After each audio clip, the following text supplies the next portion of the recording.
So we're solving a rational equation here. I'm just going to write this out before we dive in. Over x plus 1 equals... Alright, so you know, if we have a rational expression, just one, on each side of the equals, we can solve this by cross multiplication, and that is what they want us to do. Is 2 rational? Technically it is, because you can write it as 2 over 1. Now it's definitely rational. And so if we cross multiply this, you do the numbers that are on the opposite corners of each other, you get 2 times x plus 1 equals 1 times x squared minus 5x minus 6. Expand that, 2x plus 2 equals, multiplying by 1 is silly, I don't need to change anything there. And now we'll take the 2x and the 2 over to the right-hand side, and you get x squared minus 7x, that's minus 5, and then minus another 2. And then here, minus 6 minus another 2 makes minus 8 equals 0. So, are there 2 numbers which add up to minus 7 and multiply to minus 8? There are, and they are negative 8 and plus 1. There we are. So if we solve those, we get x minus 8 equals 0, which means x equals 8, or x plus 1 equals 0, which means x equals negative 1.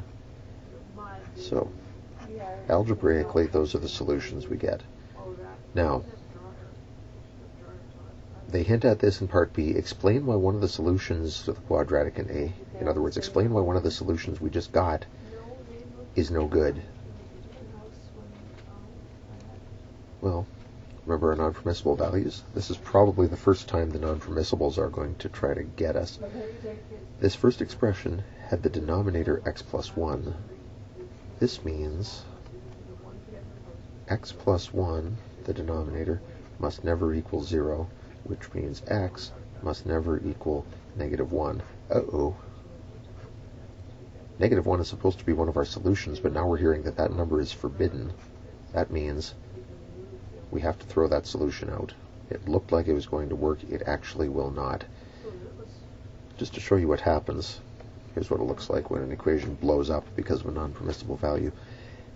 If you put 8 into this original equation, you get 8 squared minus 5 times 8 minus 6 over 8 plus 1 equals 2. And that becomes 64 minus 40 is 24, minus 16 is 18, divided by 9 equals 2. And yeah, that one works fine. So there is nothing wrong with the solution x equals 8. Now, the ugly part. If I try negative 1, here's what you get. Negative 1 squared minus 5 times negative 1. That's negative 5 times negative 1 makes plus 5. Minus 6 divided by negative 1 plus 1 is 0 equals 2. 1 plus 5 is 6, minus 6 is 0. 0 divided by 0 equals 2. No. 0 divided by 0 is undefined. We can't do it at all. And we're not going to show you how to do it next year either. We seriously cannot do it. So negative 1 is not a valid solution. It causes this equation to basically malfunction. You get a division by 0, and that means you stop. And you think, I shouldn't have tried to plug negative 1 into here. And down here is the non-permissible value saying, told ya. So, why does one of these solutions not satisfy the original equation? This is the first time we've seen it, because it's a non-permissible value. We got 2 algebraic solutions, and now it turns out only one of them is actually good.